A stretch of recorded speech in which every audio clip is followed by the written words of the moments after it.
দেখুন, পাকিস্তানের সাথে যুদ্ধের সময় আমরা কিন্তু একটা জিনিস দেখেছি, সেটা হচ্ছে যে পাকিস্তান, চীন, তুর্কি কার্যত এরা সবাই একসঙ্গে যুদ্ধ করেছে। কারণ তুর্কির সাথে আমাদের খুব ভালো রিলেশন ছিল, চীনও আমাদের সাথে মোটামুটি একটা ইয়ে থেকে, কিন্তু যখন যুদ্ধ হয় তখন তারা সবাই পাকিস্তানের দিকে, পাকিস্তানের ফরে তারা আমাদের এগেনস্টে থাকে। আমরা এটাকেই আশ্চর্য ব্যাপার যে আমরা যখন বুঝতে পারলাম যে যে যুদ্ধটা আমরা পাকিস্তানের সাথে করতে যাচ্ছি বা যে যুদ্ধটা আমাদের পাকিস্তানের সাথে হচ্ছে সেটা ঠিক পাকিস্তানের সাথে নয়, সেটা চীন এবং তুর্কি। তুর্কি আমাদের সাথে খুব ভালো রিলেশন ছিল, কিন্তু তুর্কি যে আমাদের থেকে হঠাৎ করে একদম আলাদা হয়ে যাবে এবং আমাদের এগেনস্টে যে তারা হবে, এটা কিন্তু আমরা কোনোদিন স্বপ্নেও ভাবতে পারিনি। সেই জন্য এটা আমাদের কাছে একটা বিরাট চ্যালেঞ্জিং।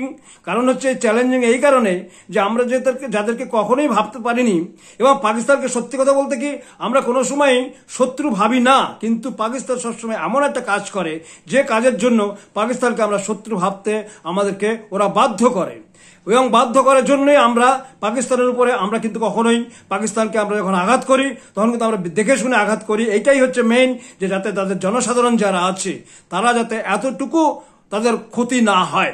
আমরা সবসময় চেষ্টা করি যারা আমাদের সন্ত্রাসবাদ, যারা আমাদেরকে সন্ত্রাসবাদীতে মানে আমাদের দেশের লোককে শেষ করে দিয়েছে, মেরে ফেলেছে বা আমাদের যে ক্ষতি করছে, তাদেরকে আমরা শনাক্ত করার চেষ্টা করি এবং শনাক্ত করে তাদেরকেই আমরা ধ্বংস করি। সুতরাং আমরা আজকে যে কথাটা বলতে যাচ্ছি যে পাকিস্তান এবং চীন, তুর্কি, যারা তুর্কিকে আমরা কোনোদিনই ভাবতে পারিনি, আর চীন আমাদের সাথে ন্যাচারালি আছে, কিন্তু কথাটা হচ্ছে যে অনেক সময় কি হয়, কিছু স্বার্থ চীনের আছে পাকিস্তানের সাথে, যার দরুন কি হয়, পাকিস্তানের সাথে যখনই আমাদের ভারতবর্ষের কোনো গন্ডগোল হয় তখন দেখবেন চীন পাকিস্তানকে সাহায্য করে।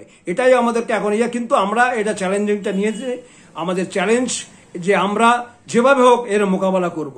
সুতরাং যেই আসুক না কেন আমাদের মাঝখানে আমরা কোনোভাবে আমাদেরকে বাধা সৃষ্টি করতে পারবে না, এটাই আমাদের শপথ।